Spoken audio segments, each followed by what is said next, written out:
Religious violence is increasingly becoming a concern across sub-Saharan Africa. Failure to stem one bout of conflict can lead to the emergence of another. While there may be several underlying factors to conflict or violence that do not have religious roots, the resulting divisions could forever alter Christian-Muslim and Muslim-Muslim relations. But there is a new form of war that is waging across the continent. Governments and ruling juntas fighting with rebels over control of territories in Western Africa, and borders or lands becoming a bone of contention between authorities and communities in Central and East Africa. What's causing the rift, and for how long will these differences last? The rebellion in the West and East is our focus this week. Welcome to One Africa. I'm your host, Erik Njoka. 23 people died as they tried to cross to Spain's enclave of Melilla. Spain is shifting its foreign policy towards Africa while lobbying the EU and NATO for support to address migration from the continent, aggravated by the Ukraine invasion. Ethiopia's ruling party now says that the African Union should facilitate peace talks between the government and rebellion forces from the Tigray region in the north. The conflict in Ethiopia has displaced millions, plunged parts of Tigray into famine, and killed thousands of civilians since 2020.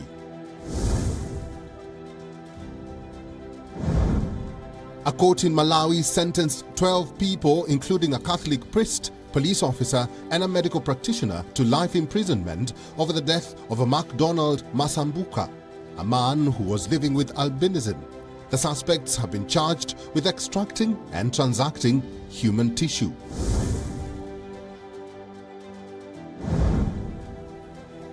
Guinean Prime Minister Mohamed Biavugui has met with political parties in efforts to ease tensions after the National Front for the Defense of the Constitution, also known as FNDC, suspended its call for demonstration that was due to be the first major rally under the now ruling junta that overthrew former President Alpha Condé last September. Earlier this year, rising coups or government takeovers by rebels in parts of Sahel and West Africa made the headlines. The international community, ECOWAS and AU worked out a roadmap for easing the political deadlock and averting a crisis. The dust had not settled on that matter when a new, even more harsh problem emerged in Nigeria, Burkina Faso, Chad and Mali, and that is extremism. Our focus this week begins in this region of the continent as we try to find out why the insurgency keeps recurring despite interventions by the government. The pain is too much for this woman to bear. She sits at a church service staring at the coffins spread at the altar. She is not alone. Many, including survivors with bandages on faces and arms, are here to remember and mourn the death of their family members. A week before this funeral, bandits attacked a Catholic church, opened fire, killed 40 men, women and children, and left dozens of others nursing injuries. The Nigerian government was left in a state of shock and panic. Nigeria's military and police are battling on several fronts, with terrorist groups in the northeast, criminal gangs in the northwest and center, and separatist violence in the southeast. The fear is so widespread in Nigeria that now worshippers are foregoing Friday prayers in mosques and boycotting church services. Was least expected. Nobody ever expected it. Nigeria as a whole, when you talk of security, there is no security in the country. Boko Haram, an Islamist terror-armed group, has been waging a decade-long rebellion in Nigeria's northeast. Its offshoot groups have been blamed for the spate of kidnappings, murders, and even attacks in several regions in the country, leaving the government and outgoing President Muhammadu Buhari helpless and in a dilemma. Security will be a top issue in the country headed for an election in 2023. The military dealing with a 12-year-old terror conflict and criminal gangs, which will also prove to be a daunting task for the incoming leadership. Mali is on the brink of a war. Suspected terrorists massacred over 130 civilians in neighboring central Mali towns. Systematic killings by armed men in Dialasagu and two surrounding towns in the Banka Sako a long-time hotbed of the Sahelian violence, are the order of the day in the country. An Al-Qaeda-affiliated group is blamed for the havoc, and Malians are infuriated and unsettled at the rate of killings. If the army can stay here, thank God, we will stay with our children here. If not, however, if we are Malians, let them give us at least a week to move out of here. That's all we ask. There are practices that make the populations distance themselves from us. They don't even want to tell us what is going on around our posts. Some of these practices come from us, and we must avoid some of them, because we cannot win this war without the people. In Burkina Faso alone, more than 2,000 people have been killed and some 1.8 million displaced. The massacre at the village of Seitenga is the second worst in the history of Burkina's insurgency, which started in 2015 when terrorists launched cross-border raids from Mali. Attacks mainly by groups affiliated with Al-Qaeda and the Islamic State group have since claimed thousands of lives and are spreading fear in a nation ruled by the junta. You see that Malians are suffering if the Malian people are put in even more of an uncomfortable situation in addition to these terrorist attacks. These embargoes and the pandemic things will become very, very complicated. Sometimes the sun is so hot that you get dizzy, and our skin, look at it with your own eyes, it's turning black. The heat is so strong. Authorities in these countries have been accused of making empty promises. The death toll is rising with every raid, whether in Nigeria, Burkina Faso, Mali, or even Chad. Sanctions, including the latest from the European Union, are seen as a speck in the already murky waters of the uncontrolled religious war in West Africa. Borders in East Africa have always been considered precarious. Most disputes pop up because of disagreements between governments or rebels who claim territorial ownership of certain regions in their countries. The latest rivalry and brawl is between Rwanda and the Democratic Republic of Congo. And as David and Goliath feud, Tanzania is dealing with another kind of problem, battle of the Maasai over the Ngorongoro conservation, which they claim as their ancestral land. This next report highlights the unease in the east. Goma, the Democratic Republic of Congo.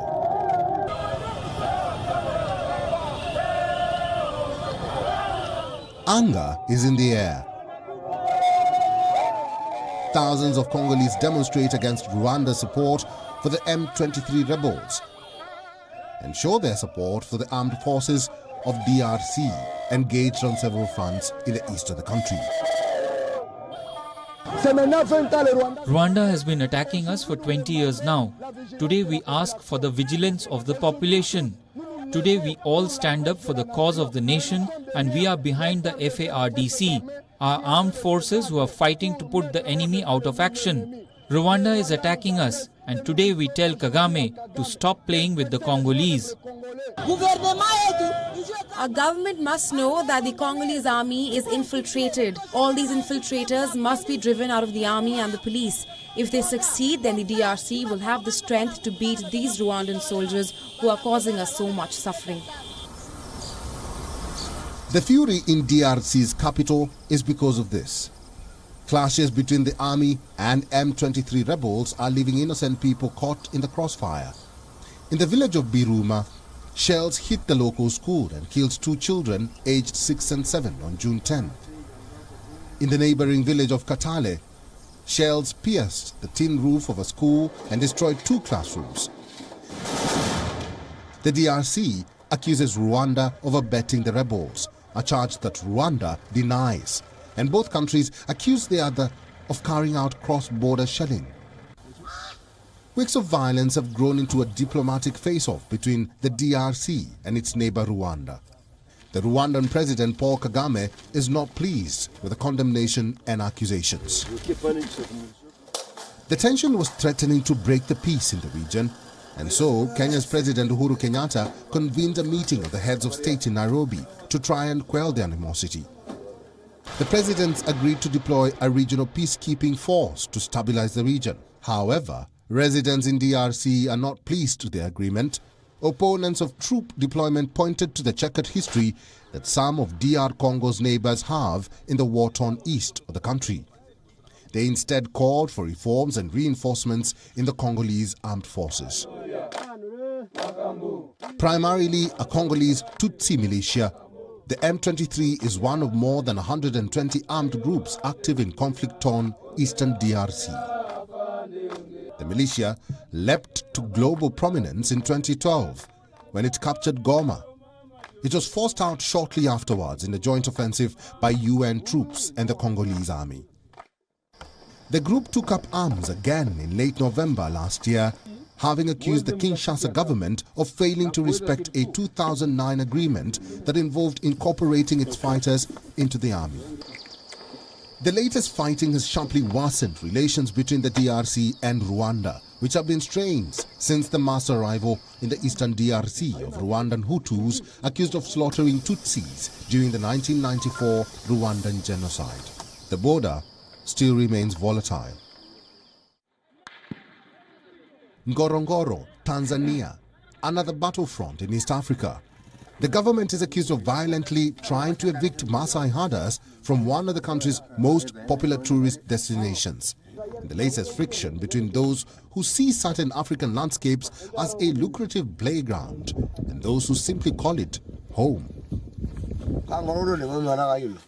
The confrontations erupted after Maasai community members noticed Tanzanian authorities marking off land, reportedly for a game reserve. The anger spilled over to neighboring Kenya. We are saying no! No to violations of human rights! People in Tanzania are dying! Women are being raped! Children are getting lost! And you arrest us! Why? We are the Maasai!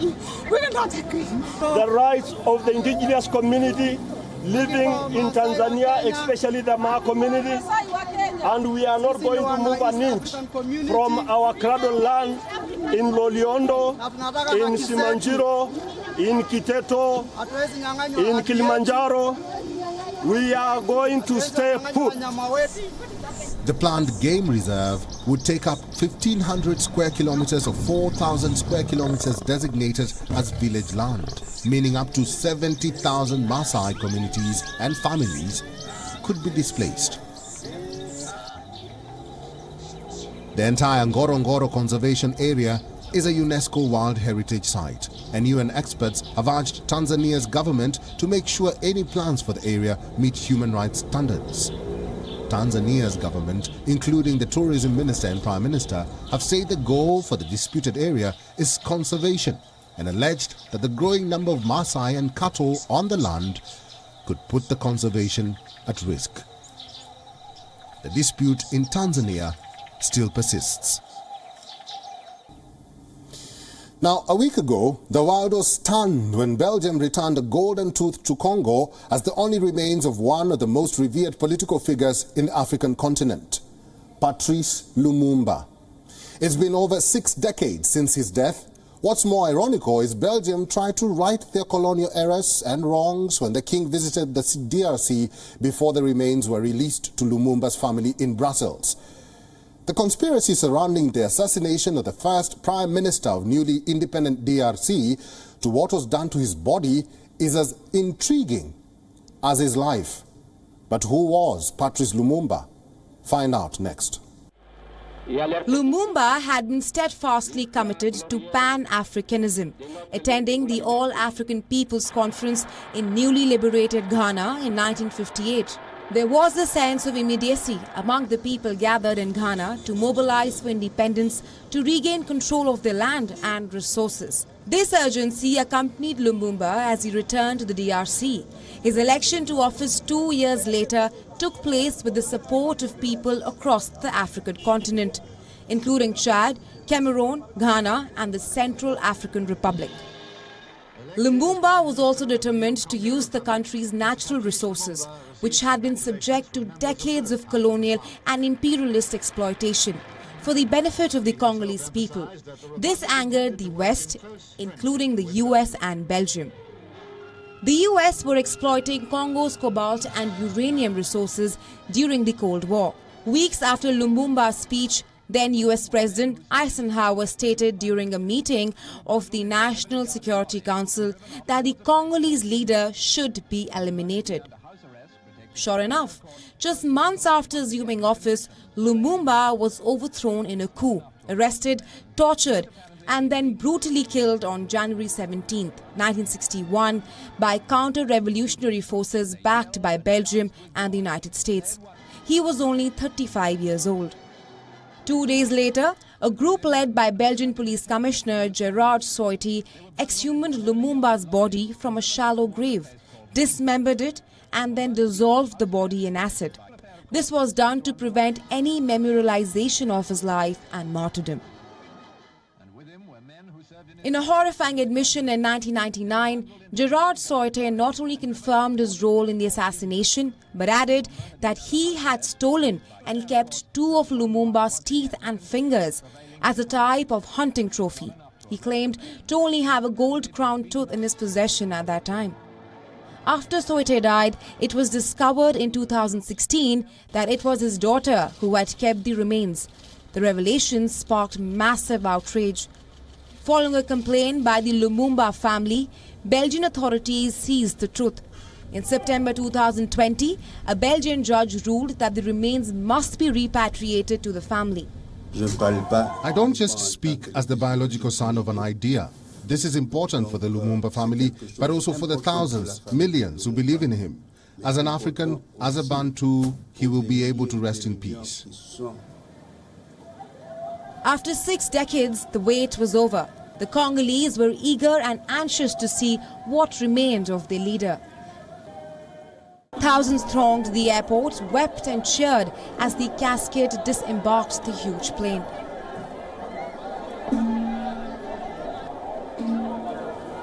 Lumumba will now finally be laid to rest in the capital of Kinshasa. Despite the West's attempts to raise Lumumba from the popular consciousness, his legacy has endured. The curtains fell to the highly billed World Rally Championship in Kenya. This is a yearly event which draws crowds and competitors from across the globe.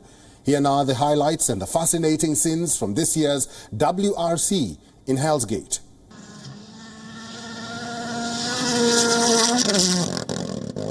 At the Sleeping Warrior spectator stage of the WRC Safari Rally, it was no longer a sleepy affair, as with the swelling number of spectators reinvigorating the domiciled rally route. The parking yard resembled a motor car bazaar, with high-end vehicles, old ramshackles given a new coat of paint, and the latest car models all on display. Perched at the helipad were rally fans eager to get a worm's eye view of the proceedings, as the skidding drivers, in the usual maneuvers, electrified them. With adoring fans shouting their voices hoarse, loving every moment of the showbiz displayed by the speedsters, and helicopters hovering above to keep a check on the cars. This is what Kenyans, spectators from all around the world, and the Kenyan president were here for. The rally is treated as fanfare in Kenya. Many spectators and passive fans throng to the country's Rift Valley region just to watch the rumbling vehicles and have fun.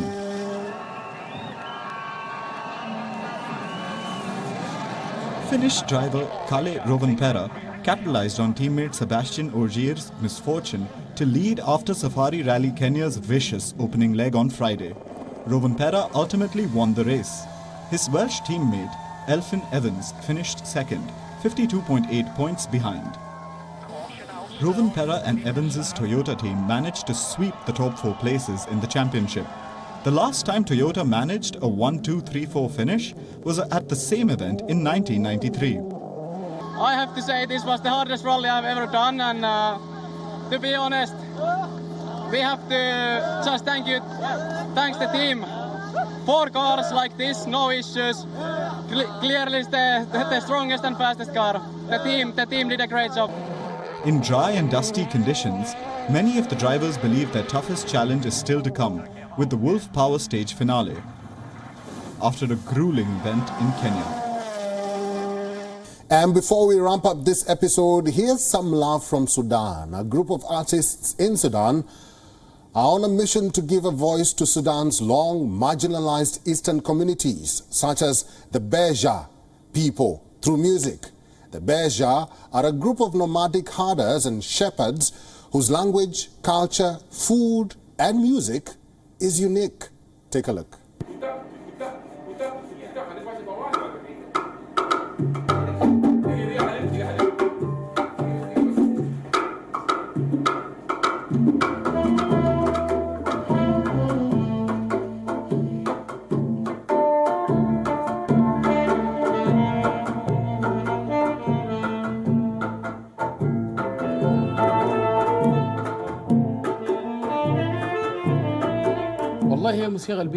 Beja music has certainly been marginalized in Sudan. I wanted to move the Beja music from the city to the center because we as musicians, including other band members, hold the same views, and we came together to shape up Beja music and deliver it the right way.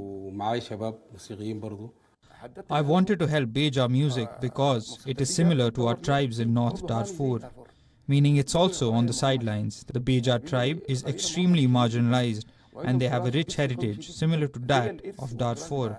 We, the Fulani tribe, also have heritage that still exists, but where can we present it? It's unwanted here.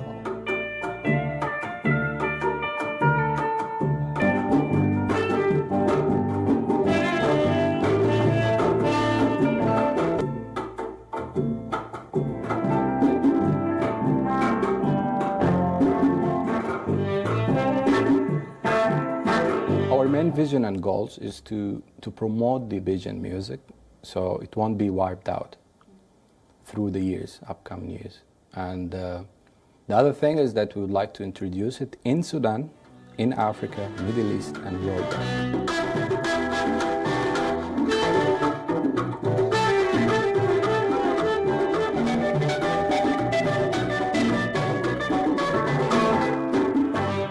And it's a wrap on this edition of One Africa.